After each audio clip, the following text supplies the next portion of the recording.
नमस्कार, जय हिंद। आइए आज बात करते हैं भारतीय रेलवे के प्राइवेटाइजेशन के बारे में। वर्तमान सरकार की सबसे बड़ी योजनाओं में से, सबसे महत्वाकांक्षी योजनाओं में से ये एक योजना यह है, रेलवे को अब प्राइवेट हाथों में दिया जा रहा है, जिसकी प्रक्रिया अब स्टार्ट हो चुकी है। सरकार घोषणा कर चुकी है कि रेलवे 2023 ईस्वी से प्राइवेट रेलवे पटरी पर चलना आरंभ हो जाएगी।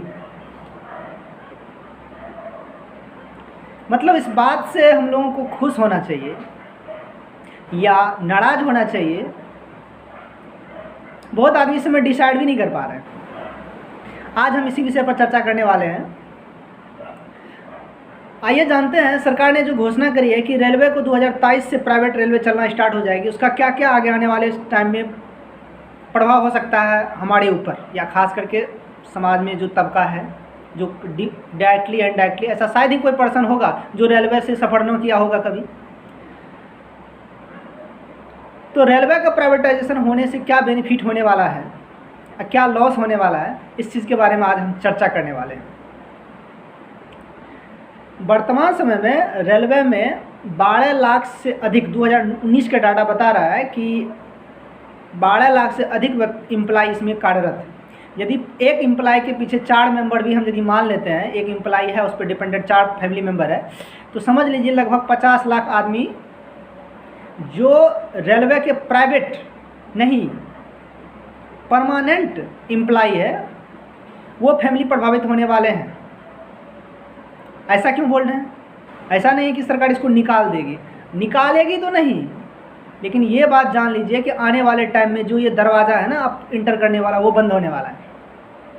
हमें तो हंसी उस इंसान पे आता है जो रेलवे में जॉब कर रहा है अभी, ठीक है, 4th ग्रेड में या उससे ऊपर वाले ग्रेड में, वो ताली ठोक रहा है कि नहीं वाह रेलवे का प्राइवेटाइजेशन हो रहा है।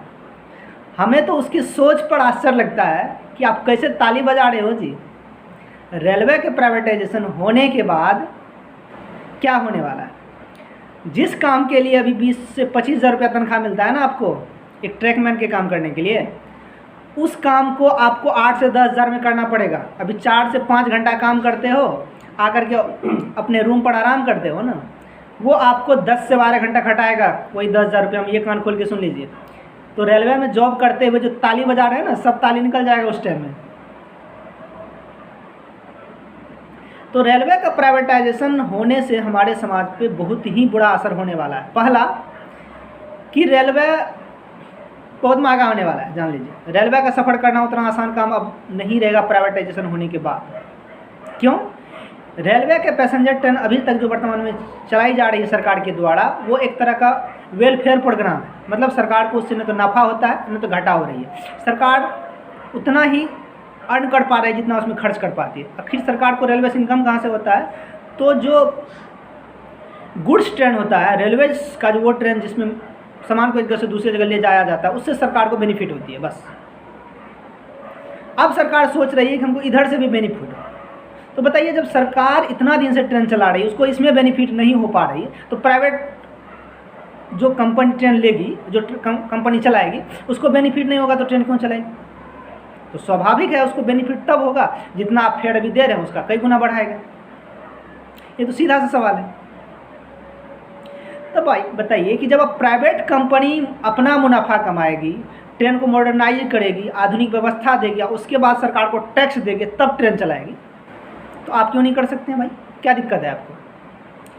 तो क्यों आप नहीं कर सकते हैं? इसके पीछे सबसे बड़ा रीज़न है कि आप जिम्मेदारी से भागना चाहते हैं। मतलब ये हुआ कि रेलवे में जो भी कुव्यवस्था होगा उसकी जिम्मेवारी आपके ऊपर होगा नहीं। प्राइवेट ट्रेन में ढेर सारा कंडीशन लगा हुआ है कि ट्रेन टाइम से चलेगी। तो भाई यदि एक ही पटरी है उस पर प्राइवेट ट्रेन टाइम से चलेगी, तो सरकारी ट्रेन क्यों नहीं टाइम से चला रहे हैं? आप क्या कर रहे हैं 6 साल से? जब इतना ही पीछे वाली सरकार घटिया थी, सही से काम नहीं कर पा रही, तो आप 6 साल से बैठ के झक मार रहे हैं, क्या कर रहे हैं बताइए? अब प्राइवेट हाथ में देते हैं, कहते हैं ट्रेन टाइम से चलेगा, आधुनिक व्यवस्था होगी। तो भाई जब वो आधुनिक व्यवस्था कर सकती है तो आप क्यों नहीं कर सकते हैं? वो आधुनिक व्यवस्था करेगा तो आदमी का खून चूसेगा, ये बात क्लियर है। तो कम से कम आप आधुनिक व्यवस्था करके उतना तो फेयर ले सकते हैं जितना आधुनिक व्यवस्था देने में या जो मॉडर्नाइज व्यवस्था होगा उसमें जितना खर्च होगा उतना लीजिए आप, लेकिन वो काम आप नहीं कीजिएगा। क्यों? क्योंकि आपको इलेक्शन के टाइम में उस उद्योगपति से, उस पूंजीपति से इलेक्टोरल बॉन्ड के थ्रू पैसा चाहिए, पैसा। यही सबसे बड़ा रीज़न है रेलवे का प्राइवेटाइजेशन करने से। तो जो भी उद्योगपति, जो भी प्राइवेट कंपनी ट्रेन को रन करेगी उसको बेनिफिट होगा। भाई जब उसको बेनिफिट होगा तो समझ सकते हैं कि इसका प्रभाव कहाँ होने वाला है। हमने इससे पहले इलेक्टोरल बॉन्ड की चर्चा की। हम में से बहुत ऐसा इंसान है जो इलेक्टोरल बॉन्ड के बारे में नहीं जानती। देखिए, जितना भी राजनीतिक पार्टियां हैं वो चंदे पर चलती है। उसको अलग अलग व्यक्ति, जो पार्टिकुलरली हो या कोई भी संस्था हो, उसको डोनेट कर सकती है। पहले हमारे यहाँ व्यवस्था चले आ रहा है, अभी चालू है। लेकिन वर्तमान सरकार ने क्या किया है, उस चंदे के इकट्ठा करने का एक रास्ता निकाला है जिसको इन्होंने दिया है पारदर्शिता नाम। लेकिन मेरे समझ में वो सबसे बड़ा धोखा है देश के साथ। बोलिए कैसे? उसमें ऐसा व्यवस्था किया गया है कि कोई भी व्यक्ति किस पार्टी को कितना पैसा देगी इसका डिस्क्लोजर नहीं हो सकता है। मतलब कौन उद्योगपति किस पार्टी को कितना पैसा देगा ये डिस्क्लोजर नहीं हो सकता। जबकि इससे पहले व्यवस्था था कि 2000 रुपया से अधिक कोई भी उद्योगपति, कोई भी पार्टिकुलरली व्यक्ति किसी पार्टी को पैसा देती है तो उसका ब्यौरा उस पार्टी के साइट पर हुआ करता था, जो कि अब नहीं होगा। मतलब ये हुआ कि कौन सा उद्योगपति कितना करोड़ पैसा आपके खाते में डालेगी आप पूछ भी नहीं सकते हैं। तो बताइए, उस उद्योगपति को जब बेनिफिट होगा तो क्यों होगा भाई? क्योंकि इस पार्टी की सरकार ने उसको प्राइवेट ट्रेन चलाने के लिए दिया, तो चंदा किसको देगा? यदि इसके बारे में आपको डिटेल से जानना है तो वर्तमान समय में जो पिछले साल का डाटा आया उसमें पता चला है कि जितना भी इलेक्टोरल बॉन्ड खरीदा गया है ना, उसमें से 90% केवल और केवल एक पार्टी को मिला है चंदा। और वो पार्टी कौन हो सकता है आप तो कम से कम नहीं महसूस तो फील तो कर ही सकते। तो रेलवे का प्राइवेटाइजेशन होने से क्या होगा? ऐसा नहीं कि आदमी को जॉब नहीं लगेगा, जॉब लगेगा, लेकिन आप आर्थिक गुलामी का शिकार हो जाइएगा।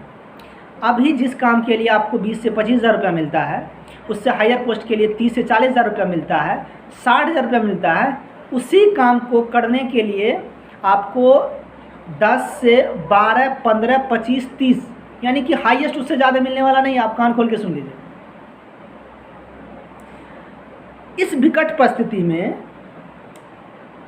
कोई भी प्राइवेट फर्म क्या अपने यहाँ काम करने वाले व्यक्ति को तनख्वाह दे रही है? नहीं। जैसे काम बंद तनख्वाह बंद। लेकिन रेलवे वर्तमान समय में सभी व्यक्ति को पैसा दे रही है। क्यों? क्योंकि ये पब्लिक सेक्टर है। जैसे ही प्राइवेट में जाएगी, इस तरह की कोई विकट परिस्थिति आएगा ना आने वाले टाइम में, तो आपको कान पकड़ के सीधे बाहर निकाल दिया जाएगा। और यही सरकार, पहली लॉकडाउन हुई थी तो उसमें बताया गया था कि जो भी फर्म है जहाँ पर फैक्ट्री चालू, उसमें काम करने वाले व्यक्ति को बैठे हुए तनख्वाह देगी वो कंपनी या फर्म। लेकिन जब सुप्रीम कोर्ट में मैटर गया तो सुप्रीम कोर्ट में सरकार खुद बोल दी नहीं, हम ये बात नहीं कह सकते हैं। वो उस लेबर और उस कंपनी के बीच का मैटर हम कुछ नहीं कर सकते। बताइए, इतना बड़ा धोखा यदि अब कर सकती है तो जो 50 लाख फैमिली जिससे जुड़ा हुआ आने वाले टाइम में क्यों नहीं करेगी भाई? बिल्कुल करेगी। तो चूना लगने वाला है, ये बात क्लियर है। तो यदि अब भी आपको ताली बजाने से फुर्सत मिल गया हो, मन की बात से मन न उबा हो, ठीक है, और आत्मनिर्भर अभी तक फील नहीं किए हैं, तो ताली बजाइए, जयकार लगाइए और कान में तेल दे के सोइए। इस देश का कल्याण नहीं होने वाला है। हमको हंसी आती है इस रेलवे के इतने बड़े एम्प्लॉय पर कि सरकार घोषणा कर दी और अभी तक एक स्ट्राइक आप घोषित नहीं की। बताइए क्या कर रहे हैं? अभी आप रिटायर हो जाएंगे तो आने वाला जनरेशन बताइए कहाँ जाएगा? वही 15,000 में काम करेगा। महंगाई आसमान छू लिया है। बताइए, आने वाले टाइम में जो 15 से 20 हज़ार रुपये आपको सैलरी देगा, कई बच्चा को पढ़ा पाइएगा, कई को कपड़ा पहन पाइएगा? तो ये आर्थिक तंगहाली से इतना परेशान कर देगी, इतना परेशान कर देगी कि आगे आप सोच ही नहीं सकिएगा। पेटवा भरेगा तब ना आगे सोचिएगा। यही बात है। तो आपका पेटवा का जुगाड़ इतना ही लगा रहा है, इतना ही लगा रहा है जिससे कि आपका पेट चले। जैसे अभी सिस्टम क्या चल रहा है कि 5 किलो अनाज 1 केजी दाल, आपका पेट भर गया, काम तमाम, पेट चलाइए, बस काम हो गया। ना आप बच्चे को पढ़ाइए, ना अच्छा एजुकेशन मिलने वाला है, ना अच्छा हेल्थ सिस्टम मिलने वाला है, ना और कुछ, केवल और केवल भाषण भाषण भाषण। तो खैर चलिए, हमको रखना था अपनी बात, हमने रखा। यदि आपको अच्छा लगे तो आगे बढ़ाइए, नहीं तो बाय बाय।